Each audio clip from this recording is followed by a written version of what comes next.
Candace. Hi, Candace. Hi, Samantha. How are you? I'm fine, thank you. How are you? Doing well, thanks. Thank you so much for being with me this morning. Oh, I'm so happy to do so. You know, with more than 42 million women living with some form of cardiovascular disease, what can we do to prevent it? There are so many things we can do to prevent cardiovascular disease. In fact, 80% of cardiovascular disease is preventable with lifestyle changes. So what you eat and whether you exercise or not can have a huge impact on the health of your heart and the quality of your life. And what are the numbers we need to know? Well, you want to know your cholesterol numbers. You want to know your LDL, your HDL, your triglycerides, that's the fat floating in your blood, your blood pressure. Have your doctor sit down and explain these numbers to you so you understand where your risks lie. You may not be at high risk for cardiovascular disease genetically or at a certain time in your life, but you want to know that.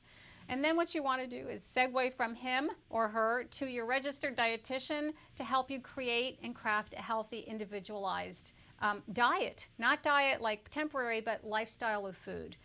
And including healthy snacks that have healthy fat in them, like almonds. Almonds have healthy monounsaturated fat. They have no cholesterol, by the way, and they have the highest level of vitamin E than of any other tree nut. And one of the things we like for snacking, frankly, is chocolate. I love being able to tell people they can eat some chocolate-covered almonds.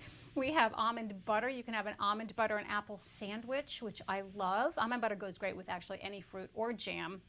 So you can celebrate also National Almond Day on February 16th. It's a great excuse to go out and buy some almonds, but you don't really need an excuse. And for quick on-the-go easy meals, because we get a little crazy in our lives and don't always have time to cook or chop, you can have frozen food like these healthy choice options, beef and broccoli that has extra vegetables, and I'm a huge fan of vegetables, chicken parmesan with a little dessert. They're 350 calories, but they're heart healthy also because they're low in that bad saturated fat and low in cholesterol, and they actually are the only frozen meal that meet the USDA guidelines for healthy. So you want to have these in your kitchen for the times you don't have time to prepare a whole meal. Stock your pantry with healthy foods. Have whole grains there like whole wheat pasta and brown rice and quinoa. Have cans of chopped tomatoes, the low sodium kind, and you know, have the frozen foods in your freezer. You can whip together a healthy meal at any time.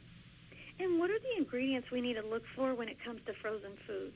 Well, you want to check for the saturated fat and the cholesterol, definitely. And you want them to be relatively low. Cholesterol levels, you don't want more than about 300 milligrams in your whole day if you're healthy. If you have risk factors for cardiovascular disease, the level is 200 milligrams. So you don't have to do a lot of math in your head. Just be aware in general of the healthy foods you're eating. You really can't go wrong with options like, you know, the frozen meals like these that are low in calories and saturated fat, and also fruits and vegetables. They're definitely low in that. And how important is exercise in preventing heart disease? It's critical. Exercise is critical for preventing heart disease. It keeps your heart healthy. It helps generate new capillaries that increase blood flow to your heart. It helps reduce your risk of cardiovascular disease. It helps lower your blood pressure, manage your weight, lower your risk of diabetes, and improve your brain health. So exercise is just a win-win situation. Do you have any tips for beginners on how they can develop an exercise plan they can stick with? Oh, you know what? Just get up and go for a walk. That's the simplest way to start. It's free. You already know how to do it. Just pop on a pair of sneakers. If you're going outside, dress appropriately for whatever weather you're going to encounter and take a walk. And if you can schedule that into your day, most days of the week, even start out with 5 or 10 minutes, your body's going to get so happy and you're going to start feeling great. And do you have any additional tips or information you'd like to share? Sure. If you want more information on almonds, you can go to almondboard.com or on Healthy Choice Meals, and you can look at those labels online, healthychoice.com. I have a website called hellerhealth.com, which features my book, Get Smart. So lots of great resources for people for their, really important to get your heart healthy and take good care of it. And you have a great Twitter page, I might add. Oh, thank you. Do you follow me? I'm going to today. So okay. I absolutely love it. I had a chance to check it out, and I just love your tips. So thank you very much for sharing them with all of us. Well, thank you. Well, thank you so much. Samantha, have a great afternoon. You too. Happy Heart Month. Thank you. You too. Bye-bye. Bye.